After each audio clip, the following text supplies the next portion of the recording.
people when they say, I want government-run health care, I want the government to take care of my health care. I'm like, that's fine if you sign a piece of paper and say your body belongs to the government now. I'm not allowed to take a sledgehammer into the federal building and start banging on the walls because it's public property and I get to do that. If we want our government and everybody else in the country to take care of our health care needs, we have to follow certain regulations and take care of ourselves at a level that Americans don't want to give up, including myself. I'm overweight. I don't want to quit eating my moon pies when I'm stressed out. I don't. But if I'm not willing to do that, I run the risk of diabetes, but you guys shouldn't have to pay for my diabetes.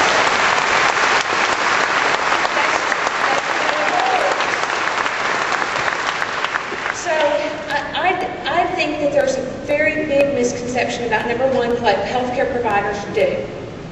Number two, what is the patient responsibility? And I think that we do have to educate, and I think we are completely devoid of a voice for the healthcare providers in this country. The American Medical Association has completely failed physicians.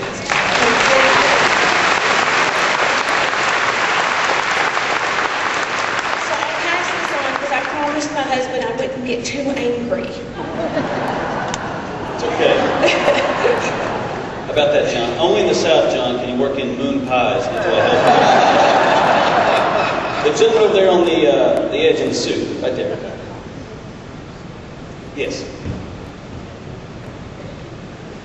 Good afternoon.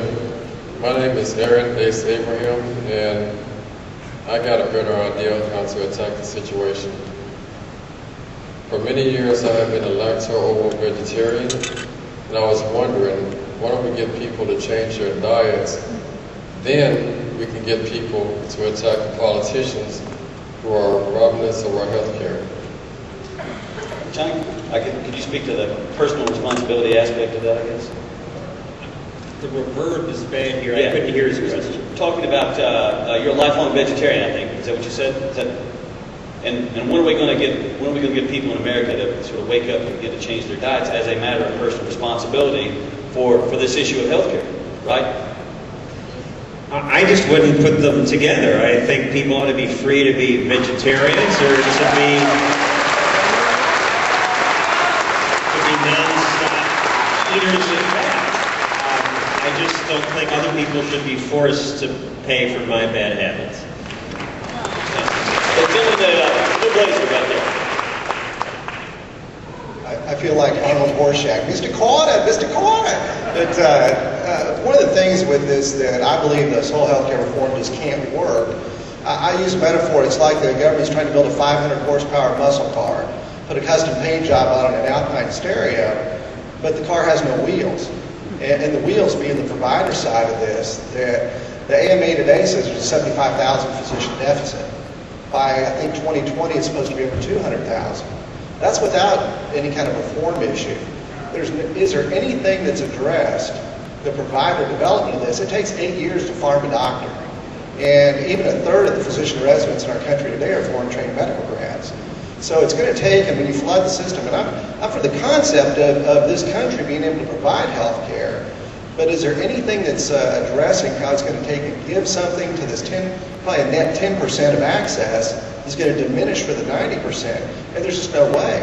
And the way that it's going about, and our physician can speak to the fact that the way the government is able to absolutely brutalize physicians from their compensation, because they're so fragmented and they have no real lobbying voice the way that pharmaceuticals or the medical device industry does. Physicians are across the board probably looking at 10 to 20% drop in compensation next year alone. And they have no recourse other than just suck it up. And you're going to see a mass exodus of physicians with this program, let alone the other thing. So is there anything in current legislation or the proposals that addresses how to provide the provider gap, or fill the provider gap in this? I'm sorry, I'm going to have to apologize. With the reverberation, that was much like getting a cell phone. I think the essence of your question is there anything in this legislation that can address how physicians are compensated? pay. The number of providers in Secretary providers for more positions.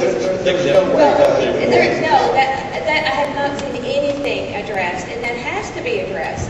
You know, if we add 30 million people to the system, there's already a shortage of primary care doctors around here. And how many people here have tried to find a new primary care doctor and on Medicare? I mean, it's almost impossible. And we're having there's a big issue with this.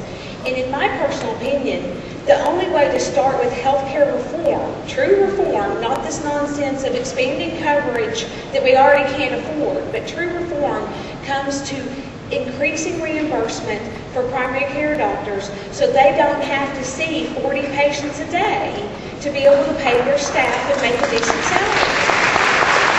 And this is not been addressed at all. And as my nurse practitioner pointed it out to me today, because I hadn't even thought about it from a nurse practitioner standpoint, her compensation is going to be cut. And she makes not near as much as a physician. And her compensation is being cut.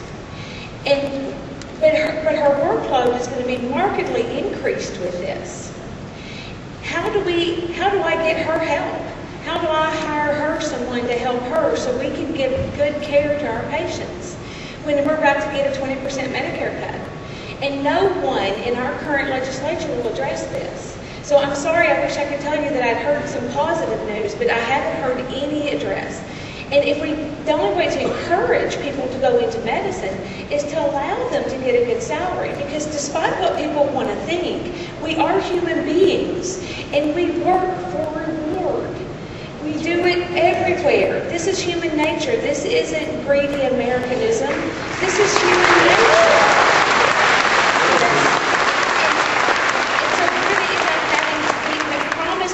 When they get out of med school and have paid $100,000 to $150,000 for their med school, that they're going to be able to get good salaries, or we're going to have to start paying for their med school, which means all socialized medicine, and I don't think that's good for our patients.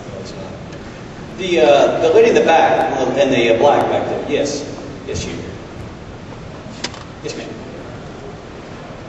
Hi, my name is Charlene Hardcastle. If you can speak up, too.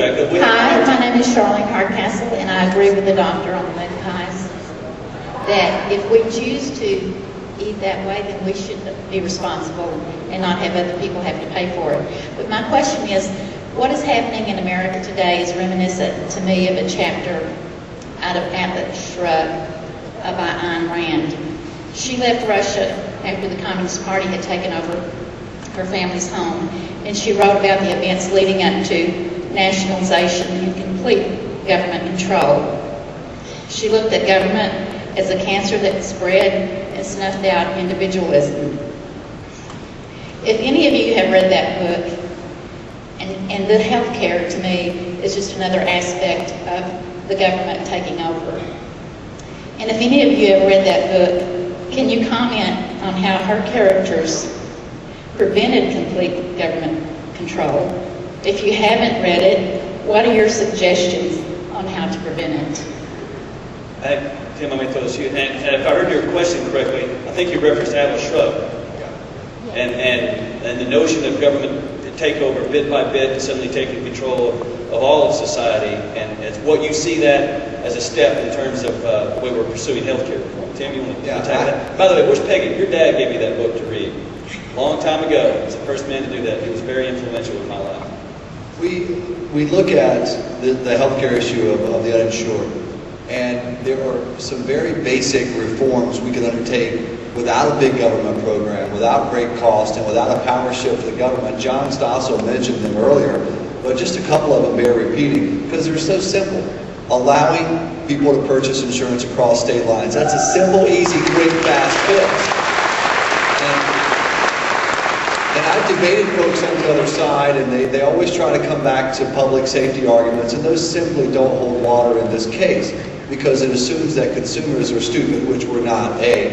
It also assumes that you could not have a regulatory role that would punish those who do try to take advantage of it. But the reason our opponents oppose that, and it is partly from Atlas Shrugged, they do want government stepping in. It is part of their ideological makeup.